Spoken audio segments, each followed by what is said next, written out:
Good afternoon again, and thank you, thank you very much for the second opportunity for me to address. It is very important.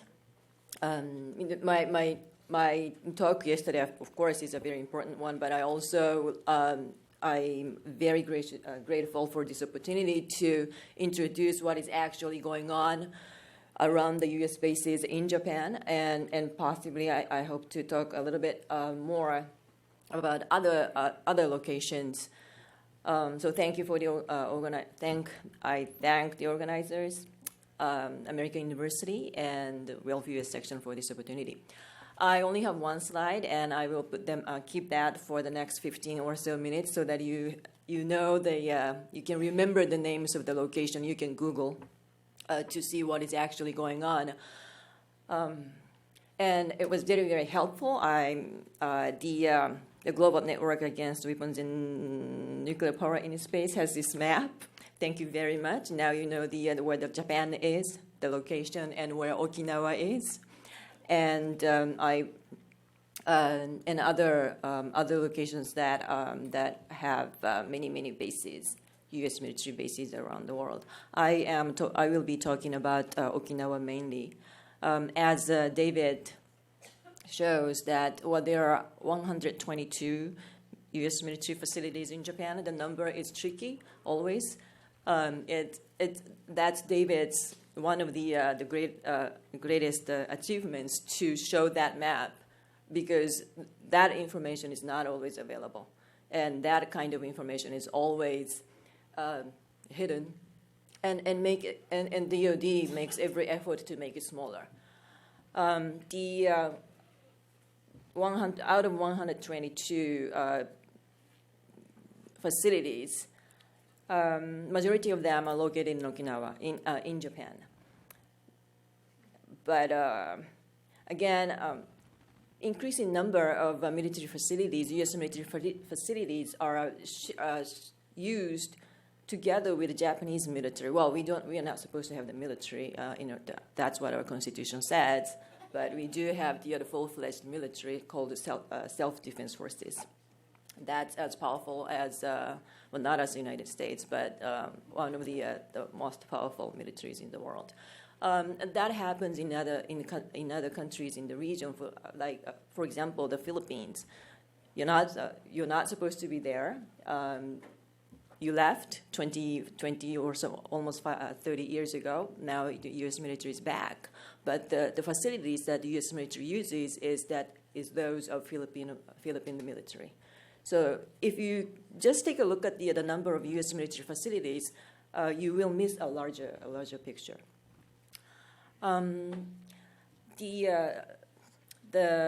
The picture on the top is the picture of Camp Schwab of U.S. Marine Corps, located in Henoko in Okinawa, in the northern part of Okinawa main island. That's where I don't know if you can see, but there's a camp already that's been there for 70 years, since 1945. And the picture on the right, upper right side, is another Marine Corps air station, Futenma Air Station, that is located in the midst of a very dense area in Ginowan City, and that.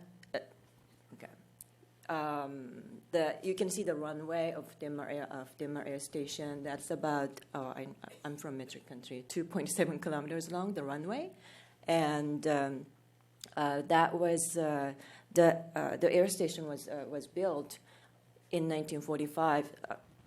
Shortly after 1945, when Okinawans, all of them, were relocated to relocation camp for 2-3 years after the war, between 1945 and 1948, thereabout, because Japan was defeated, and the U.S. I think it's the U.S. military's sort of sense that they won Okinawa by blood.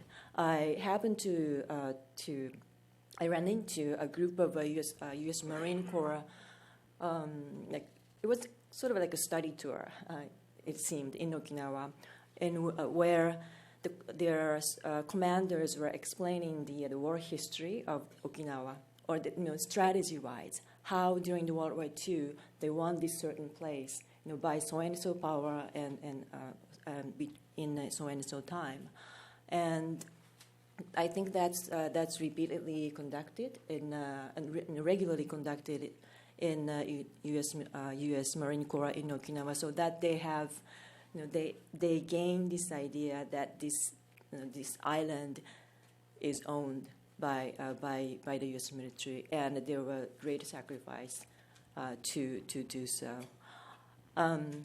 So Futema Air Station is one of the military facilities that was built when Okinawa was relocated in a post-war period, and the high density is the result of that. When they were released from that relocation camps in the different places in Okinawa, when they go back to their communities, they saw massive military bases that was built on their homeland. Even on the family graveyard, that is very, very important for them. That area was very, very rich and had very, very rich rice paddies. They can't grow rice anymore, and that's how it has been for the past 71 years. It was encouraging to hear David saying that it should be easier to close the bases overseas, and I wish that was the case, because the struggle has been going on, at least in Okinawa, for 71 years. And it's getting even worse for the past year or two, particularly with the you have outgoing government, and current ambassador to Japan is Caroline Kennedy, and she's leaving soon in December, and it's been speculated that the increasing pressure by the Japanese government, our government, on these people's protest, it's something to do with her leaving. We want to have the Japanese government, not me. The Japanese government wants to have some kind of gift before when she leaves. That is the building of new military base in Henoko. That has not been possible because of the direct action of the people for the past 20 years. So, 1996, after I'm not talking to undergraduate students. I probably don't have to say, you remember 1995, because I can't say that anymore as an undergraduate student. I'm old enough to remember that, of course. But in 1995, there was a high-profile sexual assault case in Okinawa, in which a young girl, 6th grade girl, was gang raped by 3 service members.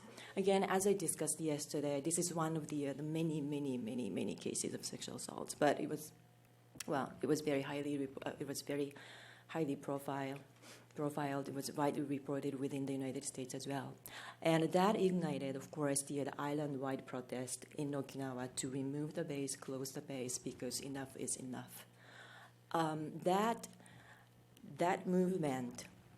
And there were stronger support from the mainland Japan, and I discussed a little bit about that, the relationship between mainland Japan and Okinawa. Okinawa is a ethnic minority, I would argue. They were independent kingdom until 19th century when Japan annexed, quote unquote, Okinawa as a part of what would turn to modern nation of Japan. So there is this, and that always exists in those base locations, like David shows. Indigenous populations are often targeted, and ethnic minorities communities are often targeted because they are less powerful politically, and they do not have enough access to power and decision making process. So that's how this high concentration from U.S. military bases in Okinawa happened. And where was I? Oh, so because of the rage of the Okinawan people, and partly shared by mainland Japanese, the both governments, United States and the Japanese, thought they have to do something with it. So they came up with this idea, and they announced in 1996 that this Futema Air Station would be closed within 5 to 7 years. That was 1996. What year is it now? 2016. It's still in operation, and that air station, that air station cannot be in operation if it were in the United States, because it does not fulfill the requirement of whatever the aviation laws that you have domestically. That domestic law does not apply overseas military bases. Japanese law doesn't apply that either. So it's a lawless area, the U.S. overseas military bases. What you can, I hope you can see some dots around the Futenma Air Station. Those are the other schools. And in the United States, you have to have some clearing zone from the end of the runway, certain miles. They don't have anything. Right next to that is, for example, a university in which CH-53 transportation helicopter crashed into in 2004. So that's one of, again, many cases of crime and accidents, quote unquote, by the U.S. military in Okinawa. So when the two governments announced that they wanted to have, they do have this plan to close and return Futenma Air Station, it turned out that they wanted to have a new military base in exchange of closing this base. It was not returned unconditionally. They wanted to have this new base in a place called Henoko in northern area of Okinawa. And northern area of Okinawa is less developed area compared to capital Naha of the Okinawa. So every gap is used and they take advantage of that. So Camp Schwab has been there already, was there already, and they wanted to have a full port as well. So it will be not only it's not going to be a replacement of Futenma Air Station. It's going to be a brand new, much higher, more sophisticated military facilities in that area that is being planned. Again, but that has been stopped for 20 years because of the protests, like you see on the far right picture. That's nonviolent direct action by Okinawans. We call it "sit on the sea" because it's a sitting on the sea, because that's a sit-in on the canoe. And what you will see is that the high-powered rubber boat of the Japanese Coast Guard. So the United States military doesn't really come out from the Camp Schwab. It's a Japanese Coast Guard. It's not even our military. And they are protecting, quote unquote, or providing security, quote unquote, to the world's most powerful military. And David talked about cost. I know that there are many different cases, but in case of Japan, we are paying a lot to cover whatever the cost to maintain the U.S. military in Japan. For example, the utilities on the base is paid by the Japanese government. That's just one of them. The new housings on the base, that's built with our tax money, not yours. So that you can say that the U.S. government can say that it's not that much. It's actually more economical, what's the term? Economically beneficial for the United States military to have military bases in Japan, because we pay a lot, and that's the nature of military alliance between Japan and the United States. And there are many different cases, but in Asia Pacific, because of this colonial attitude, to put it very, very simply, of the United States vis-a-vis other countries in the Asia Pacific, we bear not only the actual physical burden of hosting the base, but economic burden as well. How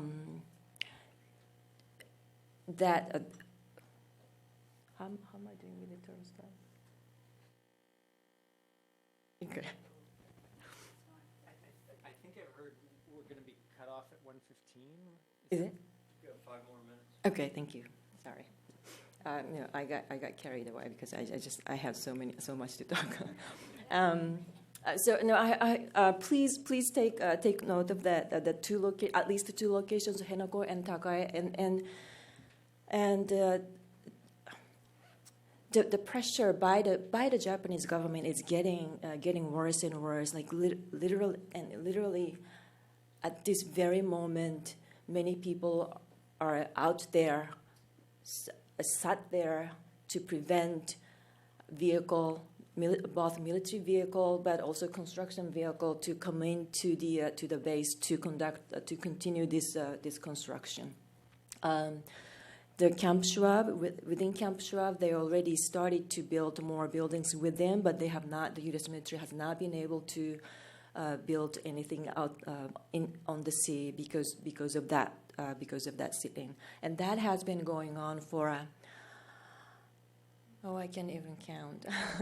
At least 2004, and that's the very very direct action to sitting on the sea. It's and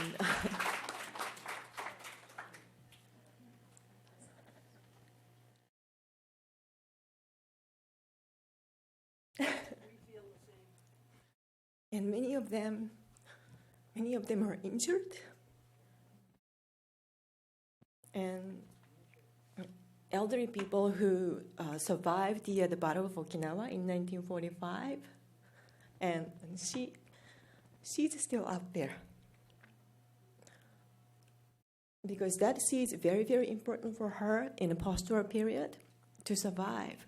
Okinawa was devastated, as I discussed yesterday, literally devastated, entirely bombed, and they still have UXO.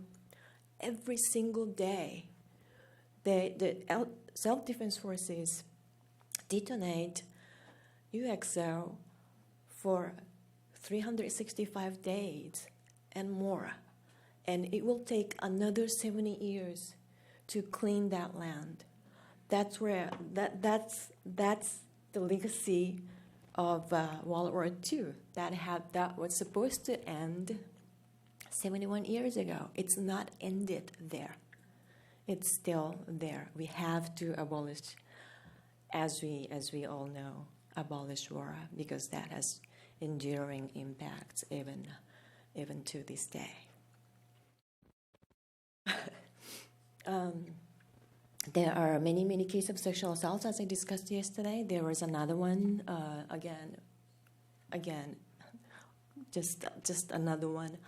And those that's the Okinawan paper top page that I brought, dated May 23rd, as recently as May 23rd. And if you read Japanese, it says remove all bases from Okinawa. And that was a silent protest attended by 2,000 citizens in Okinawa. That red one is a women-led rally that took place a few years ago when another case of sexual violence was committed by U.S. soldiers. And it says no rape, no Osprey, no base. As I discussed yesterday, we make connection between base, weapon, and rape. Osprey, you may know. This is a knowledgeable audience. Osprey is one of the new type of aircrafts. The safety of that aircraft is highly questionable. That is forcibly deployed in Okinawa against the will of against the opposition of Okinawans. That was completely democratically expressed over and over and over again through many elections for the past at least 20 years. That was another force by both United States government and the Japanese government. I'm mainland Japanese. I'm not Okinawan. I have been working with them for the past 20 years or so, and I do feel responsibility as a mainland Japanese. And it's the bases, the location of bases, presence of bases is a result, often case, of layers of oppression. And I'm more responsible in one of those layers of oppression. I'm from Kyoto, Japan. If you're familiar with the with Japan, Kyoto is the capital, ancient capital of Japan. Now we have the first U.S. military facility in our prefecture, in the town called in an area called Kyogamisaki, and that's the picture below at the bottom. It's an expand radar. So it's not a permanent U.S. Permanent military like Okinawa. Many of the other bases in Okinawa are. It's more of the